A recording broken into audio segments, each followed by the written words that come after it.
Welcome to Banta with Toni. Join me as I share stories about motherhood, faith, life, love, and everything else in between. I promise we'll also have some fun along the way, and I hope that the time we spend together will end up being some of the highlights of your week. Thank you for coming along. Hello, and welcome to another episode of Banta with Toni. How is everybody doing today? I am having a splendid start to my week, I should say. And I hope everybody had a great weekend, that we all got some rest, much needed rest, and that we are ready to, conquer this week or, just make it through. Whichever one, we're going to see to the end, okay? So much to discuss. I don't want to waste any time. I just want to say thank you to everybody that watched the first episode. Thank you to anybody that has shared the podcast. I was pleasantly surprised when I logged back into Spotify after being gone for a little bit. And I definitely have more subscribers. And that first video has done well compared to my other content. So I am very, very grateful. So keep sharing, keep listening, keep leaving me any feedback. And it feels good to be back. So I can't wait. I think it's only up from here, right? We all got to start somewhere.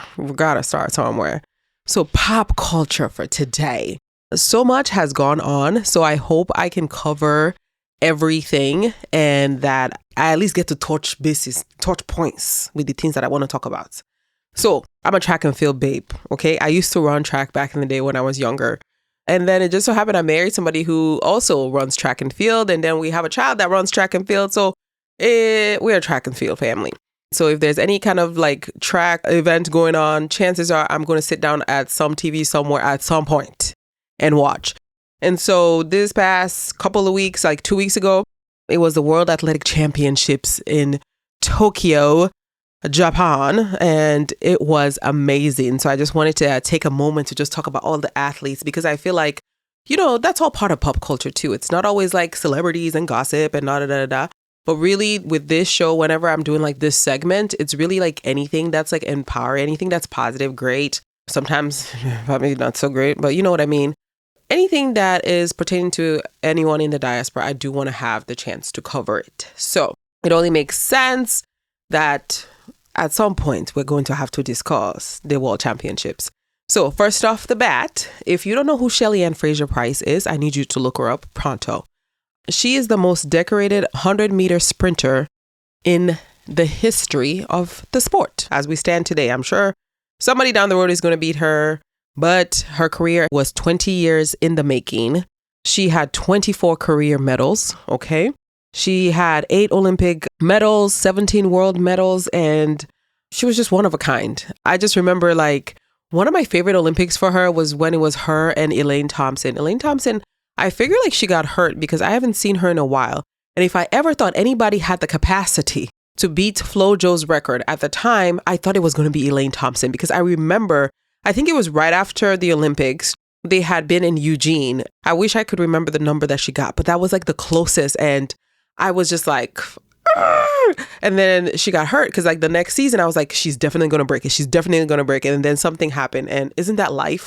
But that was like one of my favorite times of them, like just seeing the two of them together at that time and representing for Jamaica. And of course, I just felt like it was like one of the two most epic female sprinters that we'll ever see at that time running.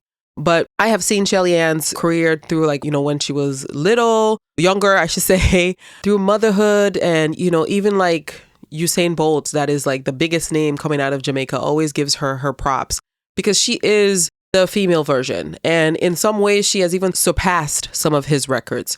So it was just kind of like a bittersweet moment because I think Jamaica is kind of like finding their ground right now in the sport. They kind of reigned for a long time. It was first America kind of reigning for a while, and then Jamaica kind of had their moment. And now it's like, there are other new kids coming to the block. So we'll see. But it has been a wonderful career. It's been a pleasant thing watching her run all these years. That's one of the best things that I think I admire so much about track and field, because it's really with you and whatever is happening here mentally that's on that track, right? Nothing else. And sometimes this is half the battle. And whenever like you have athletes that are like super cocky, I wish more people will understand like sometimes that is what they need to get where they run their best. And obviously it's like finding that right balance. Like you don't want somebody that's too overly cocky all the time or is problematic, but you have to like have a level of believing in yourself. Like, I got what it takes. I'm the best there. Like you have to have it, because this is not a sport where you can depend on somebody else. Everything it's between you, your mind, and what your body can do. And on the best days, all of those things come into perfect alignment. So it's been amazing watching her career, and I can't wait to see what she does next, because I do believe, like, you know, just like how I said, Jamaica is kind of finding their footing. Like, I think she'll be instrumental in at least helping them take it to the next level and maybe training the next generation of sprinters coming out of there. So Miss Shelly Ann Fraser-Pryce, thank you so much for all you've done for the sport. Thank you for your contributions. And you have left your mark. And I feel like there will be years to come before people start eclipsing some of the things that you have done. So thank you. Thank you so much. Next person, Melissa Jefferson. I got on Threads and I said, Melissa Jefferson is a problem. And she is a problem. Okay? Oh my gosh. Yeah, that was a breath. I needed to take a breath, because the level of her running, like, I think for me it's just progression, because I've seen her run before a couple of years ago. And to see her like where she's at now, it just speaks to like finding a system, obviously having the right coach, being in the right place physically, and then like finding a system that works for you, and just the ability to go from like this place to that place. I think for me, it's the progress that I've seen from her that I'm just like, oh my gosh, she really is like the new person that you have to be looking at for. And in the recent Tokyo Championships Worlds, she had gold in the 100, gold in the 200, the first woman to have done that in a while. They also got gold in the 4x1. So she came out with 3 golds. Okay. Ma'am. She killed it. Like, there's nothing for me to say. The running has done all the talking. And I just saw a clip that she was on the J Hud's show. So I'm going to have to check that out. So I don't want to speak on it because I didn't see it. I just saw like the little tunnel, like when they're dancing, like when they always get on the J Hud show and they're dancing. That's the little clip that I saw. So I haven't actually seen like her interview to watch that, but I will check it out. So that way, if I do want to talk about it, I know what the heck I'm talking about. And then we move on to Mr. Noah Lyles. I feel like he divides people. Like you either love him or you hate him, right? Earlier, like kind of what I'm talking about, like sometimes you want a little bit of arrogance there, but then you don't want it to be like too much. And I feel like he's one of those athletes that like sometimes some people feel like he crosses the line. What was happening earlier? Oh my gosh. I think it was during the nationals when he had pushed his teammate, because I guess they had some issues coming in and out and obviously stuff going on behind the scene that we were not aware of. And that turned into like a whole issue. But at the Worlds, he ended up getting a bronze in the 100. And when I had seen him run the semis for the 200, I was like, okay, he's letting y'all know, don't play with me. Don't play with me. And then when the finals came, I said, he told y'all. He let y'all know last time, don't play with him. Because I think I watched just a little clip where he was like, I was trying to send the message that the curve is mine. Sir, the curve is yours. You have it. You are the curve. He definitely lived up to it. That's the fine line, right? That you always have to find as an athlete. Because Usain Bolt used to do the same thing, have his little, bow and arrow thing. And, we talk his teen and we'll be doing all those teens. But then when he came on the stage, he delivered. So I think for me, like, if you're going to be talking all that ish, as long as you live up to it, we good. We good. So he got bronze in 100. He has work to do there. But when it came to the 200, he said, I'm letting you know it is mine. And he collected. So what can we say? We have nothing to say there. Absolutely not. And then Sydney McLaughlin-Levrone. My goodness. So she used to run 400-meter hurdles. And she was so good that everybody else will be in January and she'll be in December. So she decided, you know what? I just need to challenge myself. All of this track is just making me just like speechless. Oh my gosh.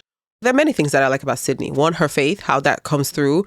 Every single chance she gets, she's so humble. She always just lets you know, like, it's all to the glory of God. Everything I'm doing, I'm grateful because God is able to use me in this way. Like, that is the whole point of us having gifts, right? Even me, as I'm sitting here, I'm not a perfect Christian. I don't always say the right things. I freak out sometimes. I get mad. I get angry.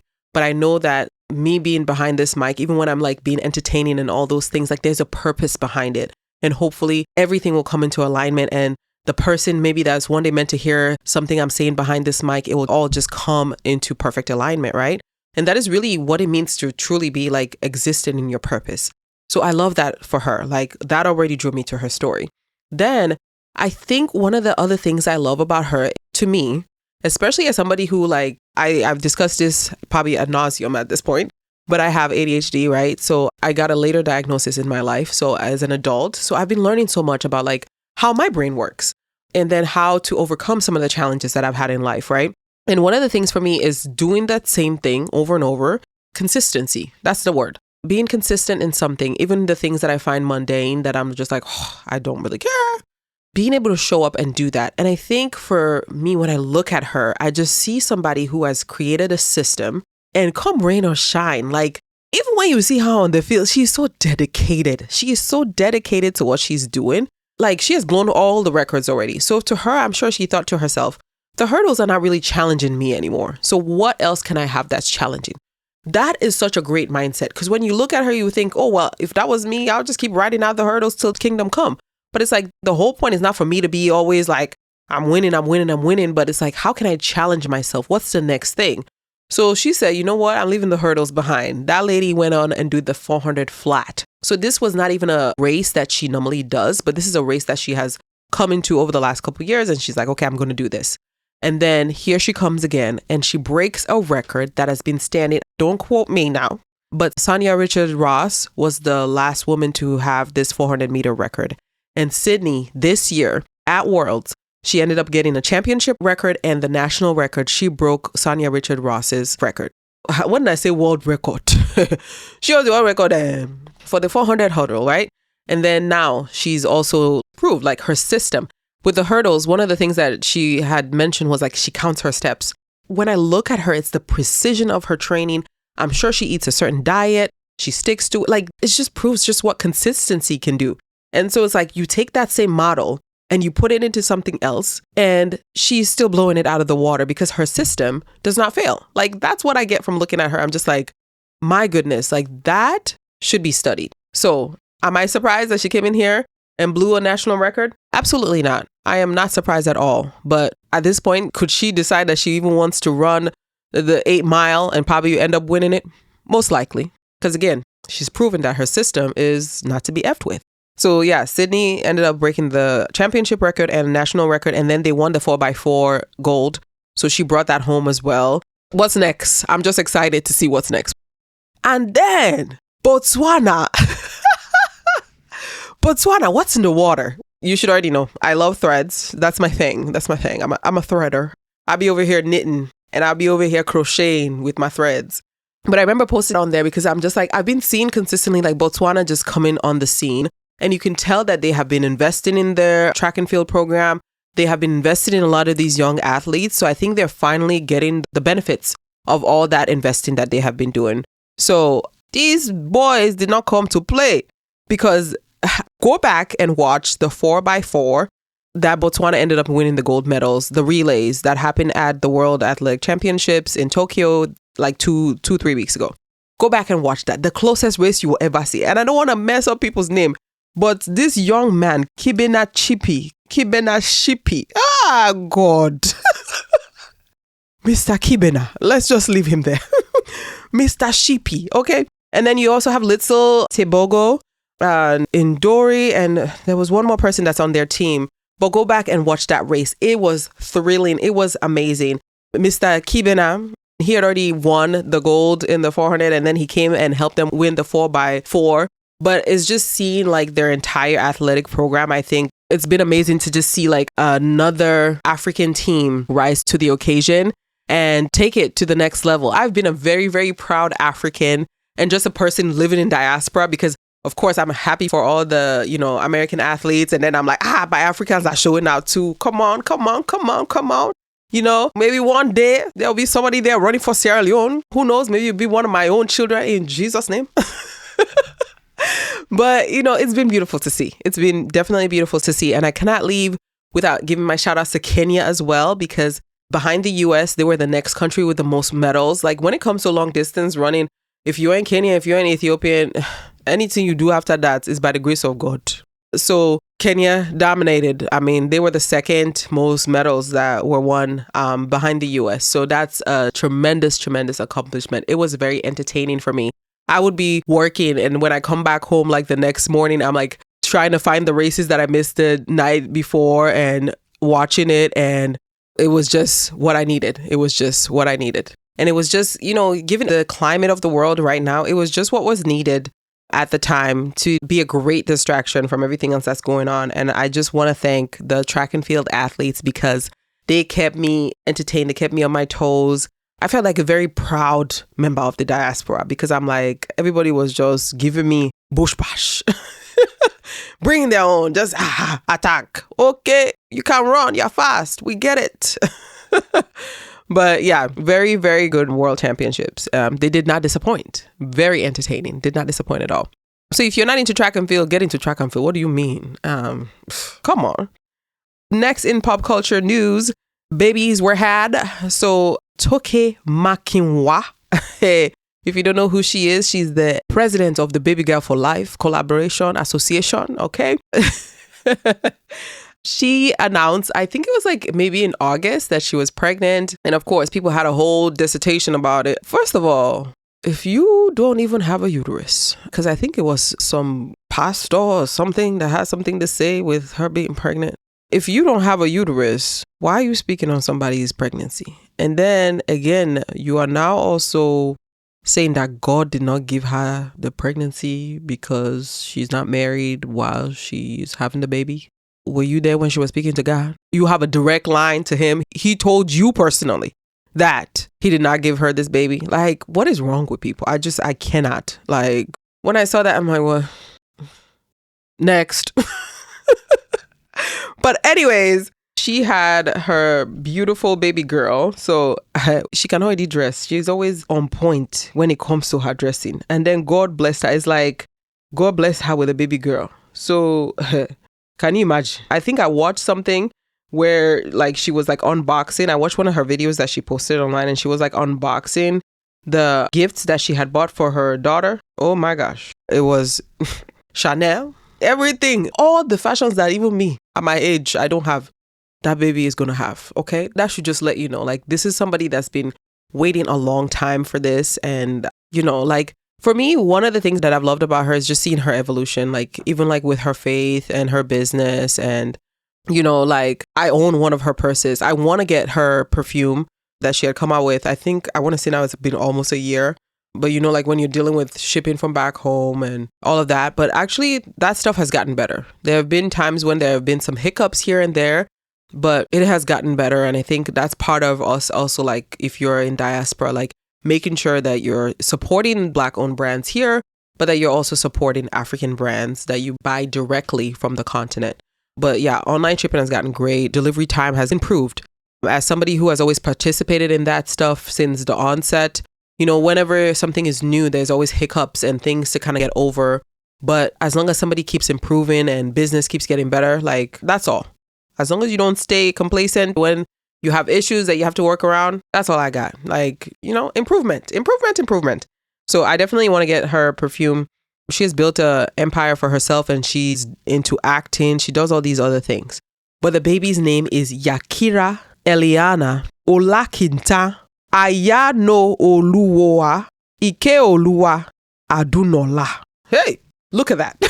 Did you hear that? Because I cannot repeat it. I hope you heard it well the first time because all I can tell you is baby Yakira. All I hear is all her hopes and wishes and dreams on that baby. Because she said, ma'am, I'm giving you 1, 2, 3, 4, 5. I'm giving you 6 names. Okay, honey? 6 names. Okay? So to tell you that baby is loved and going to be the apple of her eye, the man that's coming for her, just make sure in the future, when I be old and looking around, that you come correct because, a baby at the age of a couple weeks has Chanel purse. Mother has named her everything good in life and poured it on her. You think you come there and be talking 1, 2, 3 rubbish to her? For what? You got to bring it. Like, do you know who my mom is? But blessings and blessings to her. And given at the stage she's in now in life, like I can just see her like every day, just like blessing that baby. I'm praying on her child. And, I wish her nothing but the best and happiness. Motherhood. This was a discussion I had years ago. I remember like in a group of girls and I was just like, I always knew I wanted to be a mother. And if I hadn't found a partner yet at a certain age, I know for me, like, it would have been like maybe around 30, mid 30s. If I hadn't found a partner by then, that was something I had always considered. Like, I would find a way to become a mother because I just knew that that's something that I'd always wanted for myself. And so it's actually for me very encouraging that I'm seeing just like African women kind of like opening themselves up to like, you know, yes, what you would love is for you to be able to have a partner and to, you know, raise a child. But if you have the means and motherhood is something that you've always wanted, why not? And again, she just chose not to share, but it doesn't mean that there's not a man in her life. She's just not sharing with us. So we have no clue, actually. But yeah, wish her all the best with her baby. And then Miss Riri had her baby as well. And it is a girl, little baby Rocki. She spells it with an I. You know, her husband, I always say husband, but her boo's name, ASAP. And so now she has a house of R's, right? Because she has baby Rocki. So Rocki with an I. Then she has Rizza and Riot. So she's going the way you pick a letter and then all your kids are named that letter. She's going that route. So I don't know if that happened by accident or she started and she was like, well, I might as well keep going now. But that picture was so cute with the two little bows. Oh my goodness. That was such a cute picture. And, you know, there was just a video I saw the other day of her, like, I think it was Rocki's birthday, not baby girl Rocki, but big Rocki. ASAP Rocki's birthday, and they were like in the convertible in Beverly Hills, and that woman was trying to hide her face. She's just like, I just want to be out on town on a date.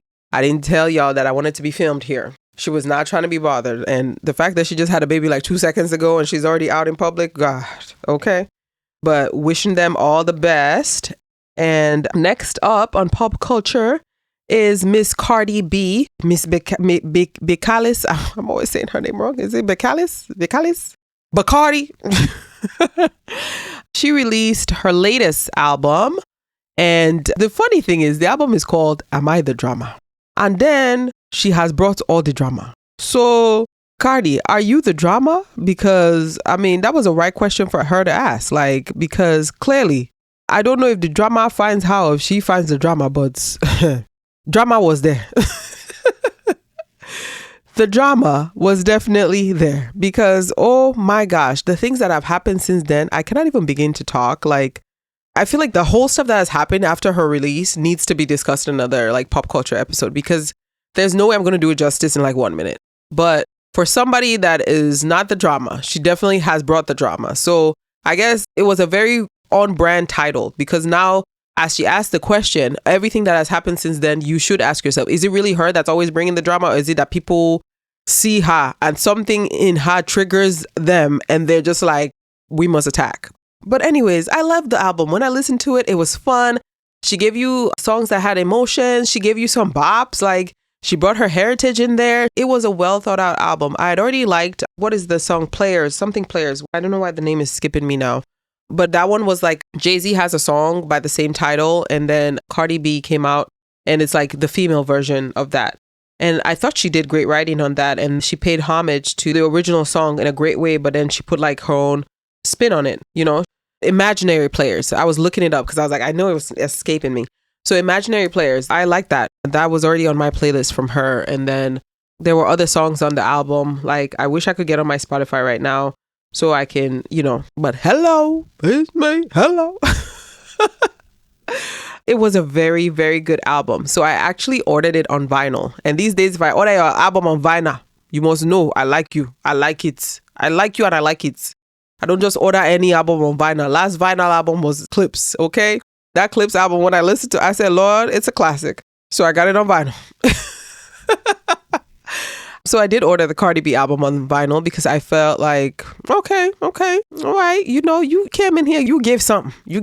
She did a good job. It was good. She did a good job marketing it. And what she was marketing was something of substance. So we're going to go ahead and give her flowers, you know.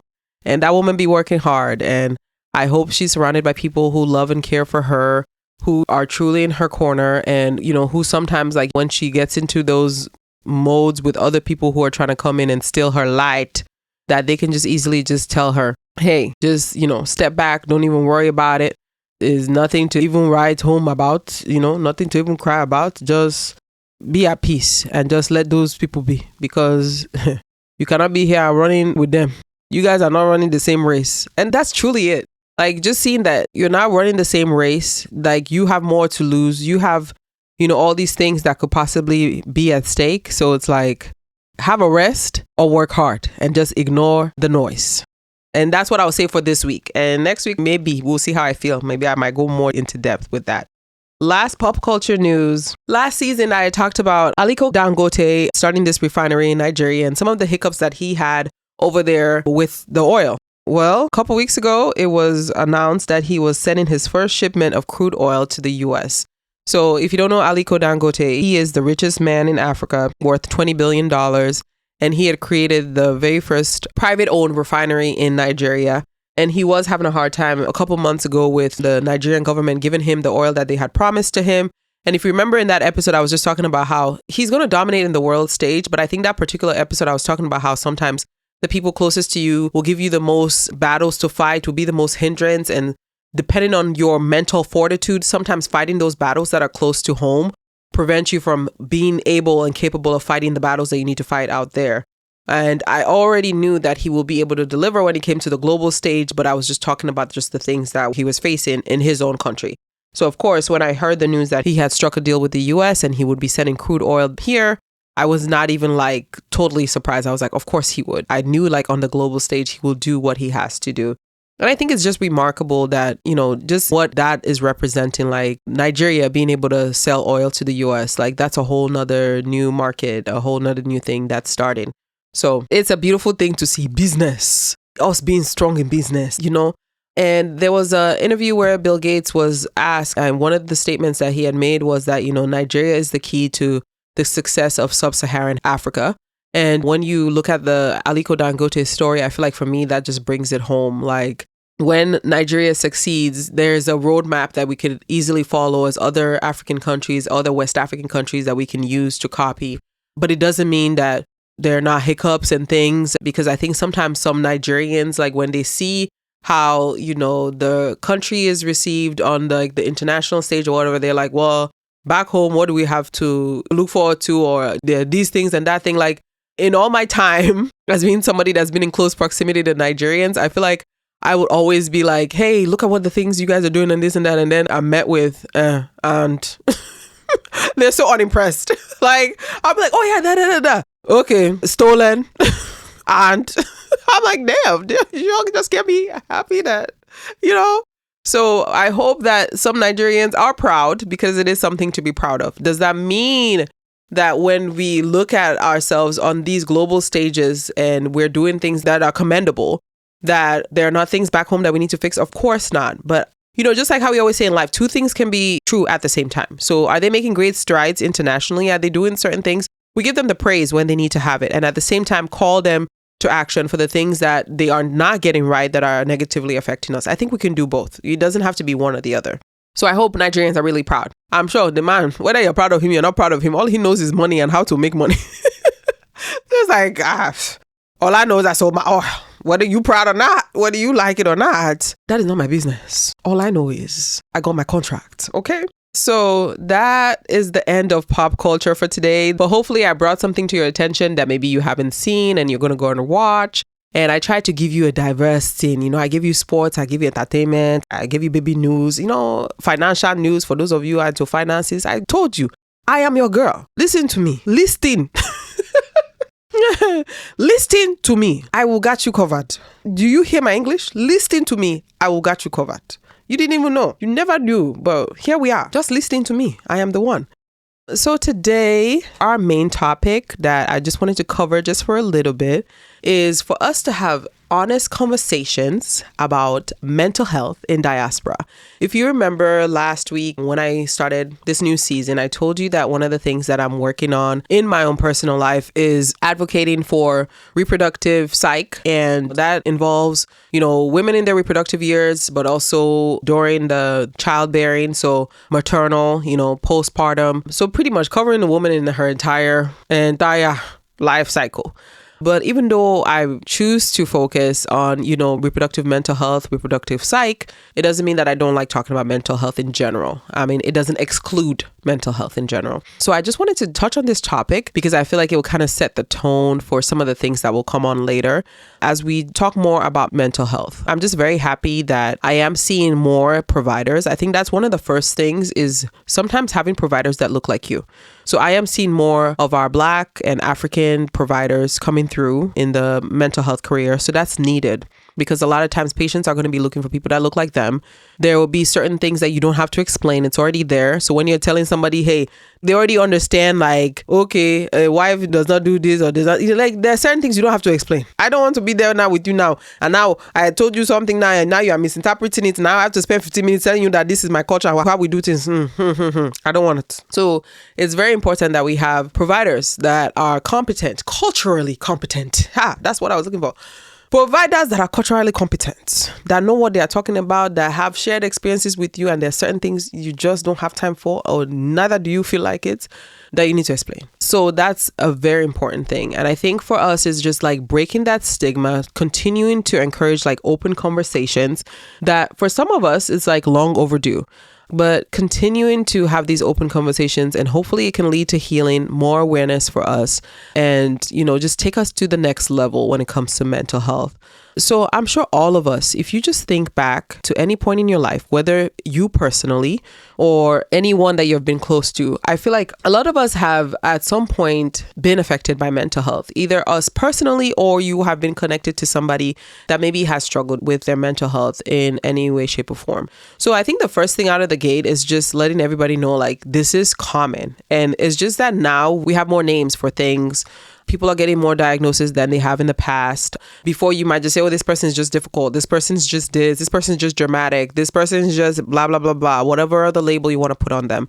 But now we have specific things to say, hey, I'm seeing signs of this and I'm seeing signs of that. So that's leading to more people getting diagnosed. And then that's leading to more awareness because it's like, hey, more people are getting this. So this thing that we used to think like it's so like off and it's not to be discussed, like it's actually very common. And maybe the more we talk about it, a lot of the stigmatization can be removed from it, right? And so one of the first things I think we have to talk about just in diaspora is just the silence around it. And I think for a lot of us, we come from cultures that faith is very strong for us. So the first response is always going to be like praying.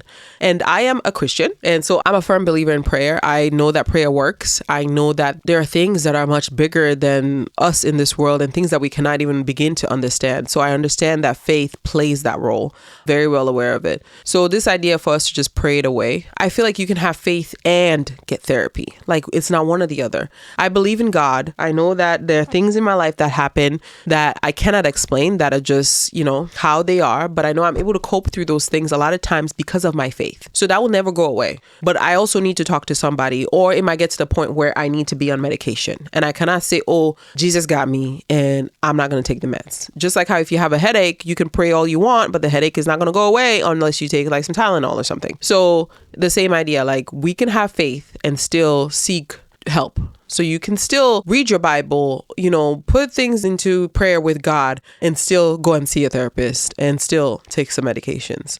So, just the things that we have said in the past, like, I'm too blessed to be stressed. Yes, you can still be you can still be blessed.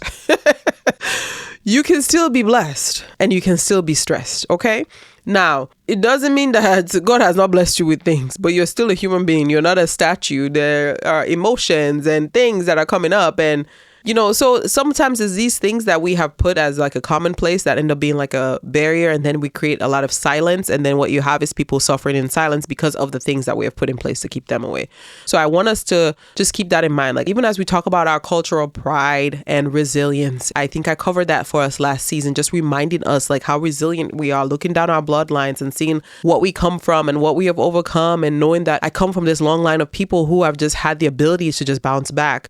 That's very important for us to know that. But at the same time, we should make sure that it doesn't trap us into silence where we can then say, hey, because I come from a long line of women who can do this and that, I'm not going to seek help. I just know that I'm strong and I got it and Jesus got me. Yes, you got it. Jesus got you.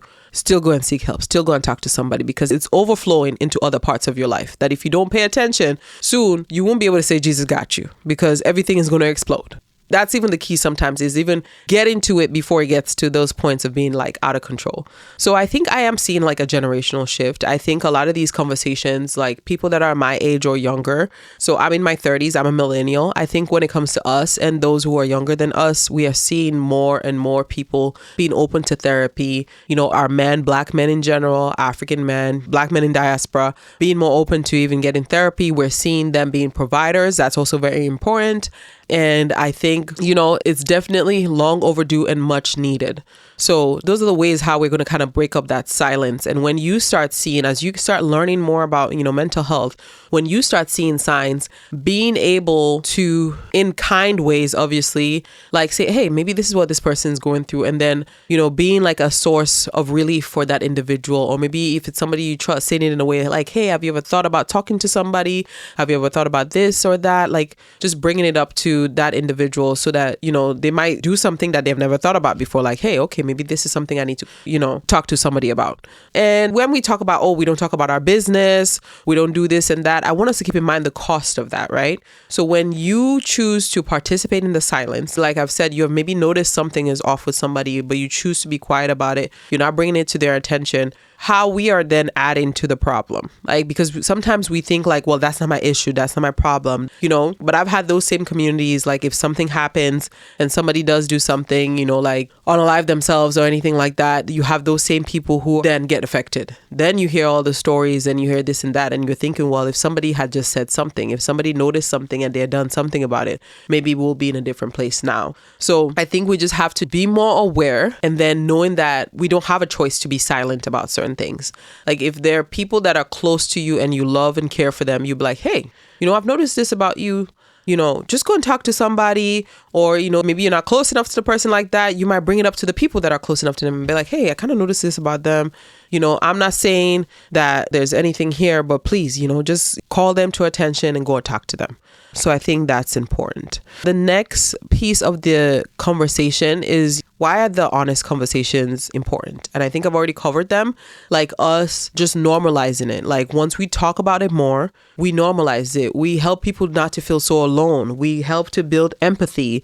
We help to build understanding. And, just like how when the whole, just awareness of just how representation matters, and we were having those discussions, I think this is still applicable here.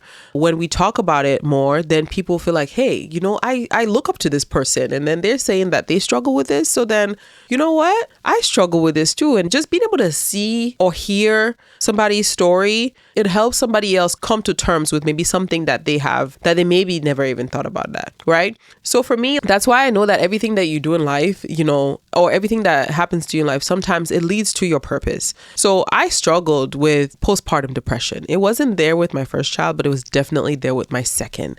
And it definitely impacted me in a very negative way. And I felt like mine was even kind of like prolonged a little bit. And it's crazy because years later, as I'm looking through it and, as we analyze things, we're like, okay, that's what I was going through there. At the time, I didn't have a name for it. I think it took me years to deal with it and to kind of come out of it and, all of that, but I couldn't even name it, right? So imagine, you just never know, because you might see somebody from the outside. Depression is not something that you see and you're like, oh, they're depressed, And that's what I'm saying. Like a lot of times, like we might have perceptions of people or things that they have going on and you will never know. But just coming out and saying that, there might be somebody that'll be like, hey, okay. Or maybe I talk about some of the symptoms, like of not being truly connected to my child the way I wanted to at the time, and it being misinterpreted certain ways and da-da-da-da. And then I might say all that and you might come out and be like, oh, okay, maybe I'm struggling with connecting with my child and it's being difficult for me, or everything just seems like it's so heavy, like, and you can start piecing the things together. So I think the more we share, the more we have conversations, the more we show people in different walks of life, the more we show people that have faith. So like, I always talk about my faith. My faith is very important to me. So for somebody to see that, okay, somebody that has faith, somebody that's such a strong Christian, but still struggled with that. When you as a Christian, you're going through that, you don't feel like, oh my gosh, I'm betraying God by saying that I need to go get therapy. I need to go get help. Therapy has helped me a lot. It has unlocked my brain in ways that I can never imagine, just helping me to see myself better. It's almost like the mirror was there and maybe it was kind of blurry. And then therapy comes through and it's like wiping off the mirror with, the glass cleaner, and I'm able to see myself in the most clearest form I ever have been. So I am forever somebody that encourages therapy. And as things happen with me in my life now, I'm just like, I have the tools, I have the capacity, I'm able to handle them. Even things that I feel like in the past I wouldn't have been able to. Now when they come to me, I'm just like, oh, it's because of therapy. It's because I have the help. It's because I've been able to understand myself in ways. It's like the biggest journey of my life, really, that journey of just like self-discovery and self-understanding. So the more we have these conversations, the more I feel like we're going to lead people to just being just more at peace with themselves, understanding yourself better. And that's only going to be good for us as a collective, as a society, as a whole. So I think we're heading in the right direction. And I just want to continue to have us continue to take the steps to, improve things and for things to get better. So practical steps that we can take, right? Because, life happens, sometimes you have the entertaining story, you learn something, but okay, what actions are we going to take next, right? So we start small. So checking on your friends, not just that 1, 2, 3, you good, you fine. But like I said, you are somebody close to somebody. If you've noticed something that's kind of off, hey, this person used to come out and hang out with us, but maybe now she's kind of like keeping to herself for a while. So not just, hey, you good? I haven't seen you in a while. Like actually pick up the phone. Hey, what's been going on with you?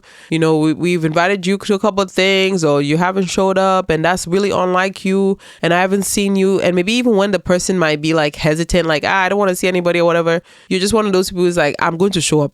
Let me just show up to your place and let's just talk. These electronics, these phones have kind of prevented us from doing the things that we all used to do back in the day, which sometimes is just like showing up to somebody's house, having a conversation, helping them do dishes. If you know somebody that's new, that's a mother, show up with like 5 soups, like, because we African, we eat soups all the time. 5 meals, there you go. Show up with some jerk chicken, show up with something. If you don't know how to cook, show up with some pizza. But things like that, like just show up in person and not just the quick text of how are you doing, so that you can just say, oh yeah, I checked it off, and I am guilty too. There's nothing I'm ever going to discuss here that I will be like, oh my God, because I'm high in my E. No, I am guilty too. I have to say that for myself too, not just the text, but hey, you know what? This is what I've noticed. Is everything okay? What's going on? Let's talk. And the language matters. So that's one of the things I learned in therapy, is just saying I feel what I noticed. So then it's not just this accusatory thing. So you don't just come out and be like, I've just been noticing you been having all these blowouts. You happy one second, you sad next. You have bipolar. I just want you to know you have multiple personalities. Relax. You're definitely not going to get anybody to go to therapy talking to them like that. What you're going to get is your butt kicked. So like, yeah, just say, I have noticed that you seem to be this way and that way. And from my experience, I know when I was going through something like that, helps to disarm things. Because the very least, the person, if they're really into their denial, they'll just be like, well, that's you. But somebody's going to be like, hey, okay. So if you've gone through this too, maybe you do know a thing or two, and that's why you're recognizing it in me. But always start with I. Don't be accusatory. Don't start labeling people. Are you a professional? Are you a professional? Okay. So don't start labeling people. Just approach it with I know this. This is what I think. Like I said, that's one of the biggest things you will learn in therapy. If you're in therapy and your therapist has just told you, lead with I statement. But every time you're going to talk to your husband about what to talk about therapy, you start telling him how he's no good. He's not good. Switch therapist, because they should be telling you, start with I. This is how you made me feel. I believe, I think, because again, it is my thing. Okay. And it then disarms the person. Normalizing professional help. So like I said, I will bring up therapy here 55 billion 11 times. 5011. See, I was online saying 6011 and I was corrected. Thank you to whoever that was that corrected me. You're a real one.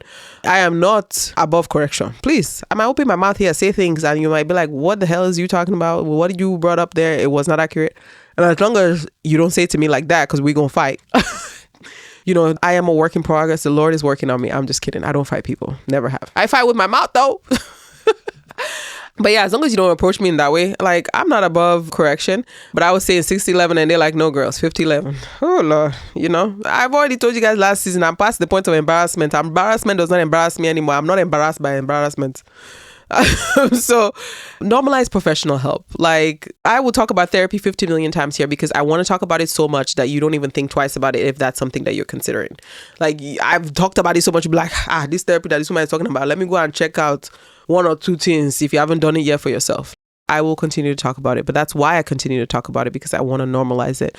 So therapy, journaling, getting rest, setting boundaries, I will continue to say those things. Maybe I've not said journaling a lot, but that's because I'm not really practicing it yet myself. So when I start practicing, because I don't want to be here preaching things I don't do. Okay. When I start practicing more of the journaling, maybe then I can have more things to say. But I've seen different things that you can try, different prompts that are given to you, and you just kind of write. My significant other, the last birthday I had, just hit me with a 1-2 punch. I said, why would you do this to me? That one that they do, like if your younger self had to have a conversation with your older self, Lord of Jesus. Blood of Jesus. Jesus took the wheel, Lord. He took the wheel, okay? Because when I told you the way I was crying, the snot that's coming out does not compare to the snot that was coming out then. God, hey. Even little Toni was like, please, I beg, it's okay. I beg. So like different prompts like that, like things that you can try that is just like to just normalize things. So, you might have a gathering with your friends, like maybe you guys have like a monthly thing. And then that can be like something that you come up with, like, okay, what would a younger you say to an older you? And make sure you have a safe space for the love of God. If somebody is opening up about something that they have struggled with in childhood, it is not your chance to then open your mouth. And the next time you're on the phone with your friend and you don't have nothing to talk about, and then you think about that time, for the love of God, do not post those kind of things if you know that you are a parrot, because you have to create that safe space for people. But if you have that and it's a group of friends that you guys trust and you can lean on, like ask them those kind of questions. Like sometimes that's what opens the door, because like maybe you start that conversation and then this person shares something and it's like, oh my gosh, but have you ever gotten therapy for that? Have you ever gotten help? Have you ever talked to somebody? And there you go. And then maybe now that will help you understand why this person's always blowing up on everybody and their mama. Light bulb. Okay. So there's different things. Let's just be more engaging in life with each other, because we are now so used to the just over the phone. And I know it's supposed to help us. Life is, going at us at Mach 10 speed sometimes, but let's just get back to that true involvement with each other, and definitely encouraging our elders and our men. Like I said, I think more men are getting therapy now. And then we also have more male providers. I don't think we're where we want to be yet, but we're heading in the right direction. So, if you're the woman and you've gone to therapy, hey, honey, let's do couples therapy together. Maybe that starts it out. And then after you get couples therapy, then you can be like, hey, do you want to do your own? And I still do my own. And then we have a couple sessions a month that we come together. Like, encourage the men in your life. Let's see, maybe you're a single mom or something and you already anticipate like there will be issues and things here, or you're going through a transition. Let's say you and your husband are going through a divorce. You already know that's coming. So before you even start seeing certain signs, you've already arranged for your child, your son, your daughter, to go through therapy, or you yourself go through therapy. Like, let's just look for ways to encourage each other. Even the older generation, you'll be amazed. I think, that even though I'm saying like millennials and younger are more open to it, there are some people in the older generation that, after maybe you have some conversations with them and say, Mom, why are you always like this? Or, you start asking questions and knowing Mom's story and all of that, she might really be open to, hey, this is what I'm struggling with. And hey, Mom, I really think you need to talk to somebody. And you can go as far as you're the one helping her find that provider. And maybe the first time she's contacting the provider, you're also talking to the provider too, like, so that there's a smooth handoff between you and that provider. Like, everything is possible. Let's just keep ourselves open to all the different ways that you can kind of sneak it in there. Like, you just got to do it tastefully. I think like sometimes our generation, that's what we have lost, is how to tastefully bring up things, because all we know now is pa pa pa, because we are used to typing behind it. So you pa pa pa pa pa. Relax. Just softly pretend like you are a smooth talking R&B singer. You are coming to somebody. I just want you to know. But let's ease into it. Okay? Let's just ease into it. You ain't gotta be out here just blah, blah, blah, blah. Nobody wants that. Nobody wants that. I don't care if your diagnosis of me is correct. I will slap you in your face. Get out. And then, like I said, please don't be out here diagnosing people. Just let somebody know, you know what, have you ever thought about getting help for this? And then you have these sick people out here that will be diagnosing somebody and then subliminally telling, please, come on. You're doing more damage than good. Like, the key here is to get people to be open to getting help. So for the love of God, if you know you don't have nothing else to do, go and bake a cake.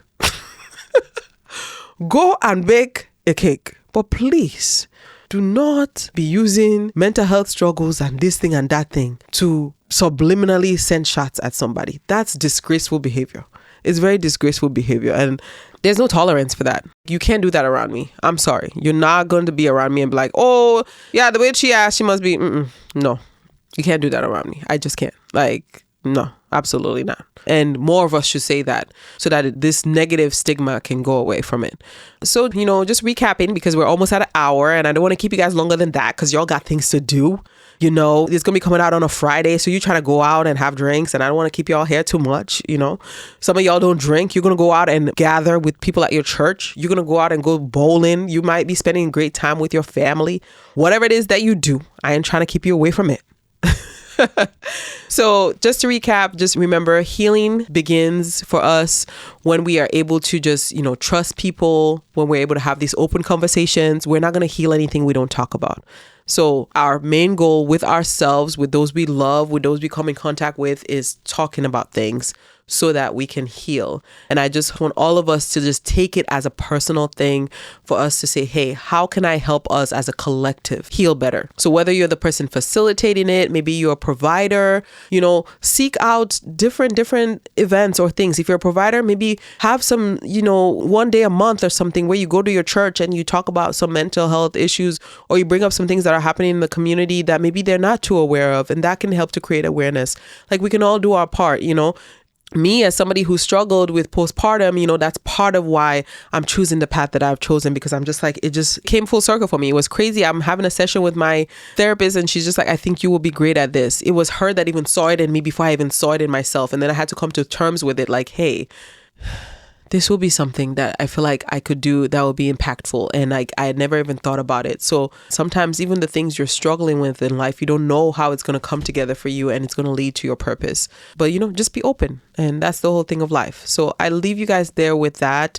I pray that we can continue to just grow, be active listeners to the people in your life. When you notice patterns, pay attention to it. If we all do our part, we will not have too many people. I know sometimes some people close off and we don't have no way to get in. But even then, call on a professional when you feel like things have gotten out of control that you can't handle. But if we all take a more collective approach to things, I think we can change how we view therapy here in Diaspora and even back home. Like, I think it was like maybe a year or two ago, it was a funny thing. We were just talking about Toke Makinwa, but it was Toke Makinwa and Falls. They had a show. I think the show was called Therapy, and it was hilarious. If you haven't watched it yet, I think that the episodes should be on YouTube. So it's called Therapy. It's Toke Makinwa and Falls. Falls is a rapper, but he's an amazing actor as well. He's hilarious. He's hilarious to me. But for me, that opened up as far as like me knowing that, okay, even therapy is something that people back home are talking about too. And people are getting help that they need. But, if you're African, maybe that could be a great show that you can watch with your older parents or something that maybe you're trying to convince to go get therapy. But sometimes that's what it takes. Like, all of us doing our part. Like, when you create content or you create things, you put it in there that normalizes it. And then, it's something that more of us will think about. And it gets to a point where it's just second nature.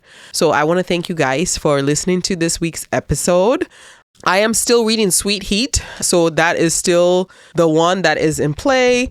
I'm trying to get to my playlist. Maybe one day I'll get better at this. I feel like at the end of the show, I'm always like scrambling because I'm like, oh my God, what music should I recommend? Maybe I should get to the point. I should be like Sydney. Maybe I should have a system in place where I already know what I'm going to this thing before I get there. Maybe one day. Just bear with me. I'm letting the Spotify pull up because I really don't want to say something on here and it's wrong. Yeah. The gospel song that I have is actually going to be a new song that I just listened to by Jackie Hill Perry. She has a new album that's out and the album is called Blameless. So if you haven't checked out Jackie Hill Perry, so she's doing like Christian rap. So if you haven't checked her out yet, I would say go and check out that album. The album is called Blameless, right? And my favorite song on there that I just added to my playlist is called Glory, The End. So if you remember that Jamaican pastor back, like I think it was last year, that was like, Jesus cover me under the blood, me say under the blood, Jesus in the cover me. Then there was somebody like from back in the, under the blood. Oh my God, that video was funny. So she took that and put that into the song and it worked out so well. Like, cause towards the end it was like, hey, Like the way they cut it, that song is just good. And the words and everything, like that entire album was refreshing to listen to. Yeah, that was my first time listening to her music. And I would say I was pleasantly surprised. I felt like it was an authentic, great Christian rap album. So check out Blameless by Jackie Hill Perry and Glory in parentheses The End. That's my song I'm going to recommend for this week, because the way that song has captured me, I said, oh Lord, I could not believe it. I said, my goodness. So that is my gospel song. And it's crazy. I think last time I didn't give a gospel song. So isn't that a little crazy that I came here today? And that's the first thing I did actually, was give you the gospel recommendation. As far as whatchamacallit, I think, let's see. Oh Lord, I don't know why I'm having such a hard time. Maybe I guess this is going to be the opposite of last week. I'll be more prepared. Next week, I'll make sure I have 2 written down, because now I'm going to have to be looking through, and everywhere is asking me to log in, and I don't know how to log in on these devices. You know, I made a video last time. If you think that video was acting, you must not know, because me and technology half the time we're fighting here, because what is happening? Like, I just log into my phone and listen to my music. Now you're asking me for password. What password? What do I... Shouldn't you know my password? What password do I know? I don't know nothing. I beg. Anyways, go listen to Jackie Hill Perry's album. And then I will come and recommend another song on another day. Okay? And I will see you guys. I'll catch you guys on the next one. All right now. Bye-bye. You just finished an episode of Banta with Toni. Did you like it? I hope you had a great time and that you have some takeaways from this episode. But before you go, I want to ask you one thing, and that is to share this episode or this entire podcast with a friend, family member, or acquaintance. Because remember, when you have something good, you need to talk about it. You need to share it, and you need to shout it from the rooftops. So go on and let people know in your life that you have this wonderful podcast that you would like to share with them. I appreciate you. I appreciate your time, your support, and everything else in between. And remember, if you do it, I have to talk about it. Have a great week.